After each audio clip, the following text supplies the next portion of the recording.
Good morning મિત્રો. છેલ્લા કેટલાક દિવસથી થોડીક મુશ્કેલી હોવાને કારણે મારો વિડીયો છે એ અપલોડ થયેલો નહોતો, તો તે માટે ક્ષમા યાચું છું. આપણે છેલ્લે જે છે એ પૃષ્ઠ રસાયણમાં ઉદ્દીપક અને ઉદ્દીપકને કારણે પ્રક્રિયાના વેગમાં થતો વધારો, સક્રિયકરણ ઉર્જામાં ઘટાડો, ઉર્જા અવરોધમાં ઘટાડો વગેરેની સમજૂતી આપણે મેળવી હતી. આજે આપણે ઉદ્દીપકમાં થોડુંક ડિટેલમાં આગળ વધીએ તો ઉદ્દીપક જે છે એમાં ઉદ્દીપકીય ક્રિયાવિધિમાં બે બીજા ઘટકો જે છે એ વપરાય છે, જેને ઉદ્દીપકીય પ્રવર્ધક અને ઉદ્દીપકીય વિષ તરીકે ઓળખવામાં આવે છે. પ્રવર્ધક એનો અર્થ થાય છે વધારો કરનાર, અને વિષ જેનું સિમ્પલ આપણે લઈએ તો પોઈઝન અથવા ઝેર. તો પ્રવર્ધક જે છે એ પ્રમોટર્સ છે, આગળ ધકેલનાર. અહીં આપણે લઈએ કે પ્રવર્ધકો એવા પદાર્થો છે જે ઉદ્દીપકની સક્રિયતામાં વધારો કરે છે, જ્યારે વિષ એટલે કે ઝેર ઉદ્દીપકની સક્રિયતામાં ઘટાડો કરે છે. અહીં આપણે ઉદાહરણ લઈએ તો દાખલા તરીકે એમોનિયાની ઉત્પાદન માટેની હેબર વિધિમાં ઉદ્દીપક તરીકે એફીનો ઉપયોગ થાય છે, પરંતુ એમાં મોલિબ્લેડનમ જે આયરન ઉદ્દીપક વપરાયેલો છે એના માટે પ્રવર્ધક તરીકે વર્તે છે. એટલે કે આયરનની સક્રિયતામાં પણ શું કરે છે? વધારો કરે છે. તો ઉદ્દીપકની સક્રિયતામાં જે વધારો કરે તેને પ્રવર્ધક કહેવામાં આવે. અને ઉદ્દીપકીય વિષ તો કેટલાક એવા પદાર્થો જે ઉદ્દીપકની ક્રિયાશીલતામાં ઘટાડો કરે એને ઉદ્દીપકીય વિષ તરીકે ઓળખવામાં આવે છે. મિત્રો, જૈવિક અણુઓ નામનું પ્રકરણ આપણે પાછળ ભણીશું ત્યારે એમાં જૈવિક ઉત્સેચકો જેને એન્ઝાઇમ્સ તરીકે ઓળખવામાં આવે છે, જૈવિક ઉદ્દીપક એને ઉત્સેચક એન્ઝાઇમ તરીકે ઓળખવામાં આવે છે. હવે અહીંયા એનું એક સિમ્પલ ઉદાહરણ લઈ લઈએ તો ઉત્સેચકીય વિષ એવું પાછળ આપણે ભણવાનું આવશે. અહીંયા પર્ટિક્યુલર ઉદાહરણ લઈને હું તમને સમજાવું તો આપણે ક્યારેક કેટલીક દવાઓ લઈએ છીએ, તો એ દવાઓ જે છે એ રોગને મટાડે છે, દર્દને શમાવે છે, પરંતુ એની આડઅસર એ કિડની ઉપર થાય છે. તો રોગને મટાડવો અને એની આડઅસર કરવી એને વિષ તરીકે આપણે ઓળખી શકીએ. પર્ટિક્યુલરલી ઉદ્દીપન જે છે એને બે સમૂહમાં આપણે વહેંચી શકીએ છીએ. એક છે એને કહેવામાં આવે છે સમાંગ ઉદ્દીપન, અને બીજું છે એ છે વિસમાંગ ઉદ્દીપન. નામ પરથી વ્યાખ્યાનું અર્થઘટન આપણે કરીએ તો સમાંગ ઉદ્દીપન એટલે સમઅંગ. જ્યારે પ્રક્રિયકો અને નિપજો અને ઉદ્દીપક એક જ કલામાં હોય, એક જ કલા એટલે કે ભૌતિક સ્થિતિ, એટલે કે પ્રવાહી અથવા વાયુ, જે ઘટકો વચ્ચે ઝડપથી પ્રક્રિયા થતી હોય એના માટે પ્રવાહી અને વાયુ લીધેલું છે, ત્યારે પ્રક્રમ જે છે એને સમાંગ ઉદ્દીપન કહેવામાં આવે છે. સમાંગ ઉદ્દીપનના કેટલાક ઉદાહરણો લઈએ તો આ બધા જ તમે ક્યાંક ને ક્યાંક ભણી ગયેલા છો. સૌથી પહેલું લઈએ આપણે તો લેડ ચેમ્બર પદ્ધતિ દ્વારા સલ્ફર ટ્રાયોક્સાઇડની બનાવટ. સલ્ફર ટ્રાયોક્સાઇડ જે છે એ બે પદ્ધતિથી બનાવવામાં આવે છે. એક છે એને આપણે કહીશું સંપર્ક પદ્ધતિ, જેમાં V2O5 ઉદ્દીપકનો ઉપયોગ થાય છે, જ્યારે બીજી જે છે એમાં પીટીનો પણ ઉપયોગ થતો જોવા મળે છે. જ્યારે અહીંયા જે લેડ ચેમ્બર પદ્ધતિ છે એ પદ્ધતિમાં સલ્ફર ડાયોક્સાઇડનું સલ્ફર ટ્રાયોક્સાઇડમાં રૂપાંતર કરવામાં આવે તો 2SO2 વત્તા O2 એમાંથી મળે છે 2SO3. એમાં NO જે છે નાઇટ્રિક ઓક્સાઇડ NO એ જે છે એ ઉદ્દીપક તરીકે વપરાય છે. તો અહીં ત્રણેય ઘટકો SO2 વાયુ સ્વરૂપે, O2 વાયુ સ્વરૂપે, SO3 વાયુ સ્વરૂપે, એટલે પ્રક્રિયકો અને નિપજો ઉપરાંત વપરાતો ઉદ્દીપક NO એ પણ કયા સ્વરૂપે છે? વાયુ સ્વરૂપે છે. તો બધા જે છે એ એક જ ભૌતિક સ્થિતિ, એક જ કલામાં છે, એટલે કે વાયુ સ્વરૂપે છે.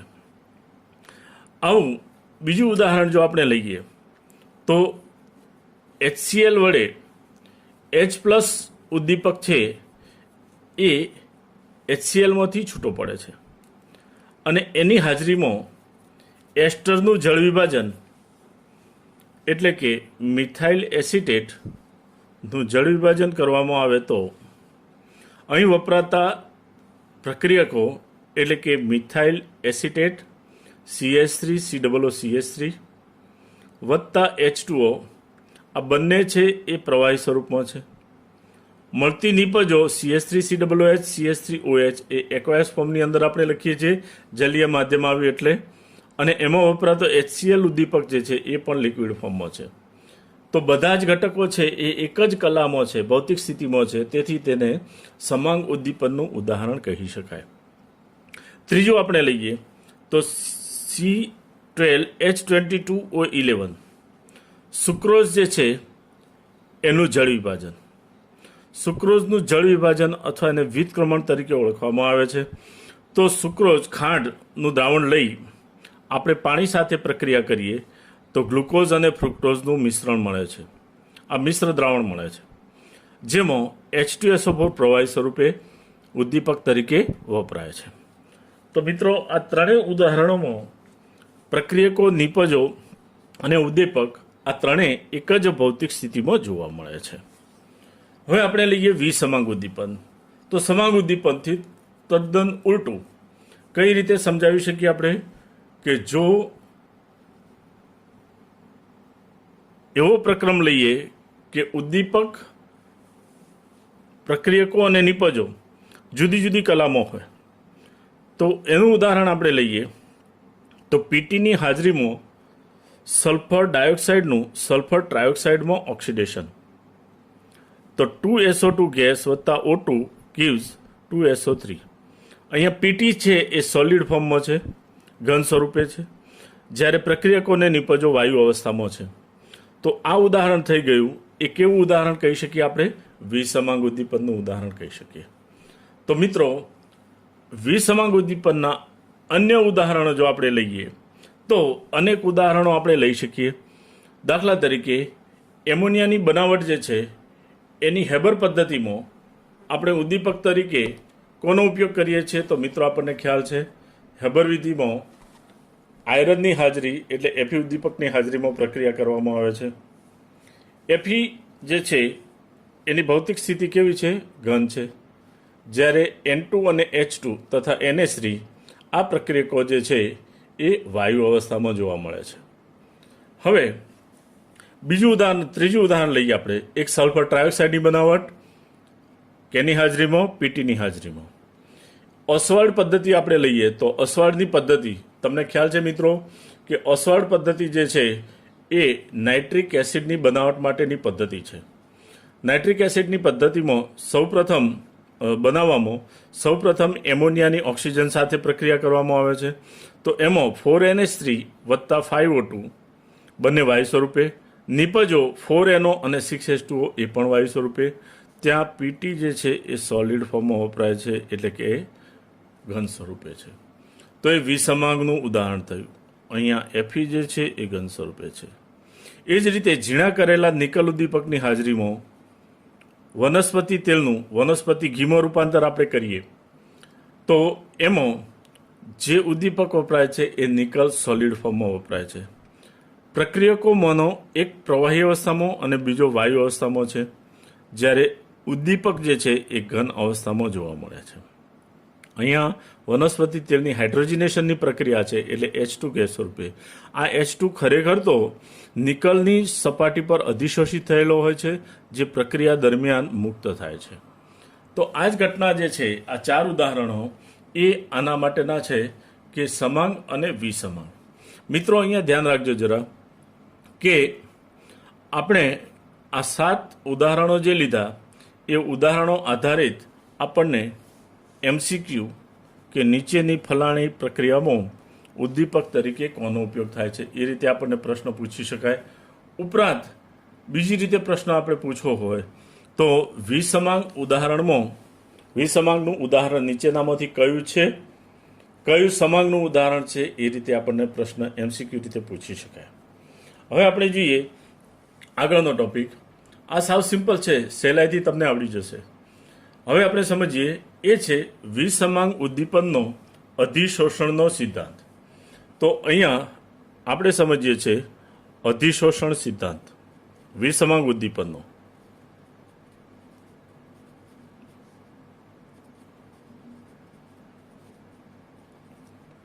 તો આ સિદ્ધાંત જે છે એ વિસમાંગ સંતુલનની ક્રિયાવિધિ સમજાવે છે. જૂનો સિદ્ધાંત ઉદ્દીપનના અધિશોષણના સિદ્ધાંત તરીકે જાણીતો છે, જેમાં એમ ગણવામાં આવતું હતું કે વાયુમય અવસ્થા અથવા દ્રાવણમાંના પ્રક્રિયકો ઘન ઉદ્દીપકની સપાટી પર અધિશોષિત થાય છે. સપાટી પર પ્રક્રિયકોની સાંદ્રતામાં વધારો પ્રક્રિયા વેગને વધારે છે. પરંતુ અહીં આપણે સમજીએ કે અધિશોષણ એ કેવી પ્રક્રિયા છે? ઉષ્માક્ષેપક પ્રક્રિયા છે. અધિશોષણ ઉષ્માનો ઉપયોગ પ્રક્રિયા વેગ વધારવામાં કરે છે. તો ઉદ્દીપિત ક્રિયા એ મધ્યવર્તી સંયોજનના બનાવટમાં આ ઉષ્માનો વધારો કરવો એ આપણને સમજાવી શકે છે. તો આધુનિક અધિશોષણ સિદ્ધાંત એ મધ્યવર્તી સંયોજનનું નિર્માણ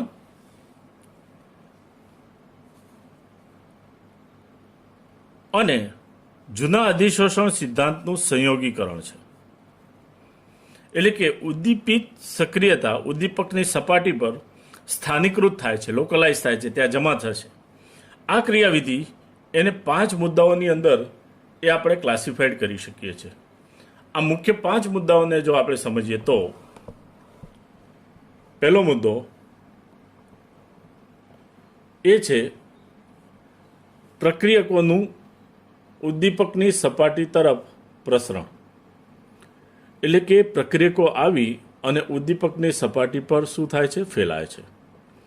હવે આ પ્રક્રિયકો જે છે એ ઉદ્દીપકની સપાટી પર પ્રક્રિયક અણુઓ જે છે એનું શું થાય છે? અધિશોષણ થાય છે. તો પહેલો મુદ્દો જે છે એમાં આપણે એક જ શબ્દ યાદ રાખીશું, એ છે પ્રસરણ. બીજો મુદ્દો છે એ આપણે યાદ રાખીશું પ્રક્રિયક અણુઓનું અધિશોષણ. ત્રીજો મુદ્દો જે છે એ આપણને સમજાવે છે કે મધ્યવર્તી સંયોજનોના નિર્માણ દ્વારા રાસાયણિક પ્રક્રિયાનું થવું. માત્ર લાલ પેનથી અંડરલાઈન કરું છું, એટલા જ શબ્દો યાદ રાખજો, બાકીનું તમને આવડી જ જશે. એકદમ ઇઝી ટોપિક છે. હવે ઉદ્દીપક સપાટી પરથી પ્રક્રિયા નિપજનું અપશોષણ થવું અને તેને પરિણામે ફરીથી સપાટી પ્રાપ્ત થવી, જેથી વધુ પ્રક્રિયા થઈ શકે. તો ચોથો મુદ્દો અંડરલાઈન કરીશું આપણે, સપાટી પ્રાપ્ત થવી તે. અને પાંચમો મુદ્દો જે છે એ પ્રક્રિયા નિપજનું ઉદ્દીપકની સપાટીથી દૂર થવું, એટલે અપશોષણ થવું, અને ઉદ્દીપકની સપાટી પર અંદરના જથ્થા કરતાં મુક્ત સંયોજકતા અણુઓ જે હોય છે, જે રાસાયણિક આકર્ષણ બળો માટે સ્થાનની જોગવાઈ કરે છે, આવી સપાટીના સંપર્કમાં જ્યારે વાયુ આવે છે ત્યારે નિર્બળ રાસાયણિક સંયોગીકરણને કારણે એક સાથે ત્યાં ગોઠવાય છે. જો જુદા જુદા અણુઓ બાજુમાં અધિશોષિત થયેલા હોય તો તેઓ એકબીજા સાથે પ્રક્રિયા કરે છે અને નવા અણુઓનું પાછું ત્યાં શું થાય છે? નિર્માણ થાય છે. જે અણુઓ સપાટી પરથી બાષ્પીભવન પામે છે અને તાજા અણુઓને સપાટી પૂરી પાડે છે. તો ચોથો અને પાંચમો મુદ્દો એકબીજા સાથે કનેક્ટેડ છે. કે આ સિદ્ધાંત સમજાવે છે કે પ્રક્રિયાને અંતે ઉદ્દીપકના દળમાં કોઈ પણ પ્રકારનો ફેરફાર થતો નથી. હવે આપણે સમજીએ કે આ પ્રક્રિયક અણુઓની ક્રિયાવિધિ કેવી રીતે સમજી શકીએ આપણે. તો સૌથી પહેલાં આપણે લઈએ કે મુક્ત સંયોજકતા ધરાવતી ઉદ્દીપકની સપાટી વત્તા એ અને બી એ પ્રક્રિયકો છે. હવે પ્રક્રિયા કરતા અણુઓનું અધિશોષણ થવું, તો અધિશોષણ ક્યાં થશે? જ્યાં ખાલી જગ્યા છે ત્યાં અધિશોષણ થશે. એટલે અધિશોષણ થતું આપણને બતાવેલું છે, એને ટૂંકમાં આપણે આ પ્રમાણે દર્શાવી શકીએ કે આ જે સપાટી પર છે એ આ સપાટીનો ભાગ છે.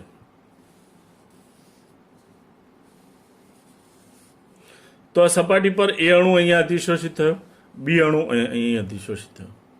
હવે આ એ અને બી અણુઓ જે છે એ બી અણુઓ ત્યાં અધિશોષિત થયા સૌથી પહેલા. હવે પ્રક્રિયા કરતા અણુઓનું અધિશોષણ, એટલે આ એ અને બી છે એ બંને વચ્ચે પ્રક્રિયા થઈ એટલે એમની વચ્ચે આગળના તબક્કામાં અહીં છે બંધ રચાયો. તો હવે એ અને બી જે છે એ નિપજ બની. પણ નિપજ ક્યાં છે? એ અધિશોષકની સપાટી ઉપર જ છે. હવે નિપજના અણુઓ જે અપશોષણ પામે છે, અપશોષણ એ અધિશોષણથી વિરુદ્ધ ઘટના છે, જેમાં એ અને બી અણુઓ જે અહીંયા બતાવેલા છે એ છૂટા પડી અને આગળ વધશે. તો એ નિપજ તરીકે આપણને મળશે. અને અધિશોષકની આ જે સપાટી છે એ પાછી એમના એમ મળી ગઈ. એટલે હવે નવા અણુઓ માટે એવી પ્રાપ્ય સપાટી જે છે એ પાછી અહીંયા હતું ત્યાંના ત્યાં જ આવી ગયા. તો અહીંયા જે તબક્કા બતાવેલા છે એ 4 તબક્કાની અંદર આપણે જોઈએ તો પ્રથમ મુક્ત સંયોજકતા ધરાવતી ઉદ્દીપકની સપાટી, જે આ સપાટીનો ભાગ આપણે દર્શાવી શકીએ. ત્યાં એ અને બી પ્રક્રિયક અણુઓ જે છે એનું અધિશોષણ થાય છે. ત્રીજામાં એ અને બી વચ્ચે પ્રક્રિયા થાય છે કે એટલે રાસાયણિક બંધ બને છે. અને રાસાયણિક બંધ બનતા આ જે છે એ નિપજના અણુઓ અપશોષણ પામે છે, એટલે નિપજ તરીકે છૂટા પડે છે. જો નિપજ તરીકે છૂટા પડે છે તો પાછું મૂળ જે ઉદ્દીપક છે એનો એ જ આપણને મળે છે. એટલે કે એ પરિસ્થિતિ પ્રથમ જેવી અહીંયા આવી ગઈ. તો મિત્રો, અધિશોષણનો આ જે વિસમાંગ અધિશોષણનો આ જે સિદ્ધાંત જે છે એ આપણને ઉદ્દીપકની ક્રિયાવિધિ છે એની સમજૂતી આપણને આપે છે. ધન્યવાદ મિત્રો.